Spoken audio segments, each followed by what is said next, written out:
जम्मू कश्मीर के लोग जिन्हें असेंबली इलेक्शंस का बेसब्री से इंतजार है, ये कहना है जम्मू कश्मीर के फॉर्मर सीएम उमर अब्दुल्ला का। स्वागत है आप सभी का द न्यूज़ नाउ में। मैं मायरा बट आपके साथ। जम्मू कश्मीर जहां पर असेंबली इलेक्शंस जो है 2014 में आयोजित किए गए थे, जिसके बाद यहां ना तो इलेक्शंस आयोजित कराए गए और ना तो चर्चा की गई। अब सियासत की बात करें तो हर तरफ एक नाराजगी जो है वो देखी जाती है। आए दिन जम्मू कश्मीर के जो लीडर्स हैं इस मुद्दे पर ज़रूर बात करते हैं और यहाँ जम्मू कश्मीर में इलेक्शंस करवाने की जो अपनी इच्छा है उसको भी जाहिर करते हैं। उमर अब्दुल्ला जो कि इस मुद्दे को लेकर हमेशा सुर्खियों में बने रहते हैं।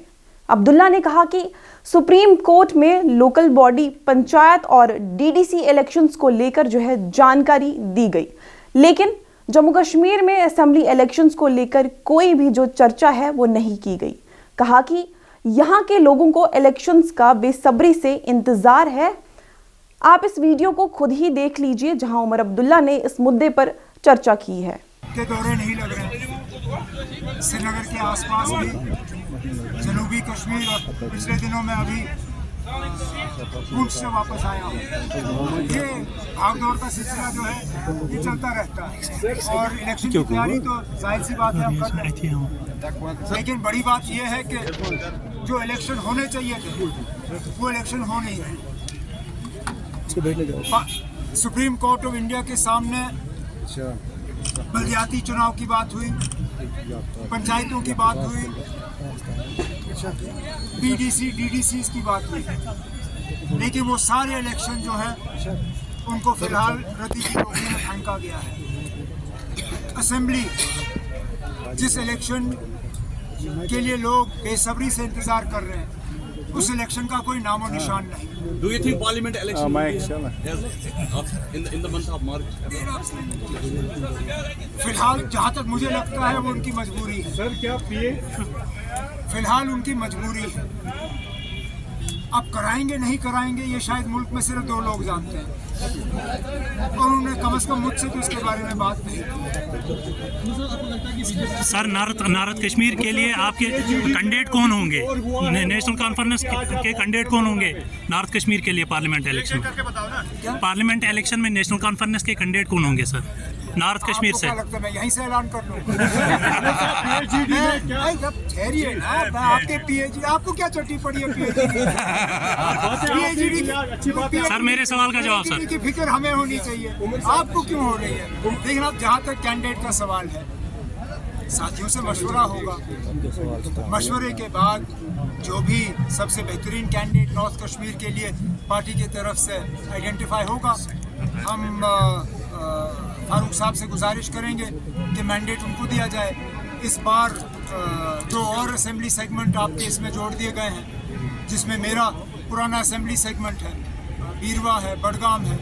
तो अब इसमें से मेरी ज़ाती मेरा एक ज़ाती इसमें रहेगी रोल। मुझे भी अपना मशवरा देना होगा और मैं भी सोच समझ के अपना मशवरा दूंगा कि सर कश्मीर से कैंडिडेट कौन होना सर चाहिए। 2000 जहाँ तक रही बात आपने पीएचडी की बात की, मैंने तो कोई बात नहीं की। सुनिए ना, मैंने अपने किसी दोस्त को निशाना नहीं बनाया। इस बात के बावजूद कि लगातार कुछ महीनों से हम उस निशाने का शिकार होते आए हैं, लेकिन ये भी दुरुस्त है कि शायद पहली बार मैंने अपने साथियों को खामोश भी नहीं किया, क्योंकि आखिरकार कभी कभार आदमी थक जाता है और ये जो आदत से मजबूर इस तरह के हमले जो हैं ये अच्छी बात नहीं है। नज़ीर ने जो बात की वो हम सब कर सकते हैं, सोच समझ के नहीं किया है। लेकिन अगर इसी तरह हमारे ऊपर हमले सियासी तौर चलते रहे तो हम भी मजबूर होंगे जवाब देने पे। फिर हमारे पास भी कहने के लिए कम नहीं है, क्योंकि वो तो बहुत पीछे 30 साल पीछे जाते हैं, हमें तो सिर्फ 4-5 साल पीछे जाना है।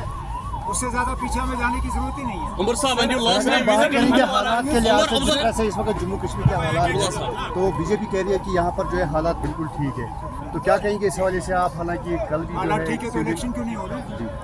क्या बहाना है? कल ही श्रीनगर में दिन दहाड़े एक पुलिस के इंस्पेक्टर पे गोली चली। आज सुनने में आया पुलवामा में कुछ हुआ है। रजौरी, जिस इलाके को हमने मिलिटेंसी से बिल्कुल क्लियर करके रखा हुआ था, कम से कम हर हफ्ते 10 दिन के बाद वहाँ या तो कोई घटना घटती है या कोई एनकाउंटर जैसा हो जाता है। तो अगर यही नॉर्मल हालात हैं तो ठीक है ना। अच्छा, नॉर्मल हालात, आप लोग यहाँ पे हैं, पिछले दिनों एलजी साहब यहाँ आए थे, सड़कों का क्या हाल था? कितनी देर आपको बंद रखा गया? चलने की इजाज़त नहीं, घूमने की इजाज़त नहीं, फिरने की इजाज़त नहीं। मैं एज चीफ मिनिस्टर यहाँ आता था, कभी बंद किया शहर को मैंने? कभी इस तरह रास्ते बंद किए? बाय रोड जब हम घूमते आए, कभी इस तरह लोगों को घरों में बंद रखा?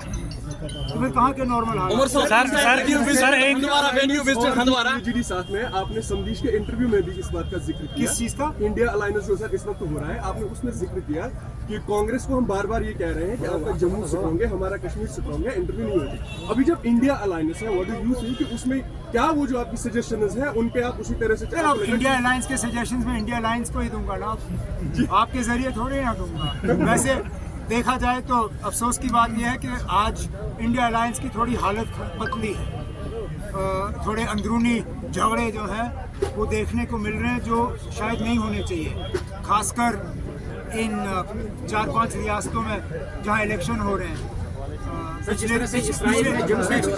पिछले दिनों जिस तरह समाजवादी पार्टी और कांग्रेस के दरमियान एक लड़ाई सामने आई और दोनों कहने लगे कि हम यूपी में तमाम सीटों पर लड़ेंगे, ये इंडिया अलायंस के लिए अच्छी बात नहीं है। शायद इन स्टेट इलेक्शंस के बाद हमारी दोबारा मुलाकात होगी, बैठ के कोशिश करेंगे कि अच्छे से मिलकर काम करें। तो आपने देखा होगा कि उमर अब्दुल्ला ने क्या कुछ कहा। उन्होंने बोला कि सरकार का कहना है कि यहाँ पर नॉर्मैलिटी है, लेकिन पिछले वक्त से टेररिस्ट अटैक्स क्यों हो रहे हैं? कल भी श्रीनगर में पुलिस इंस्पेक्टर पर दिन दिहाड़े जो है गोली चलाई गई है। और मैं आपकी जानकारी के लिए आपको बता दूं कि आज पुलवामा में माइग्रेंट लेबर पर गोली मारकर उसकी हत्या कर दी है। इस बारे में आपकी क्या राय है? आपको क्या लगता है जम्मू कश्मीर में इलेक्शंस कब होंगे? अपनी राय देना ना भूलें। फिलहाल मुझे दीजिए इजाजत। आप ऐसे ही और भी अपडेट्स के लिए देखते रहिए द न्यूज़ नाउ।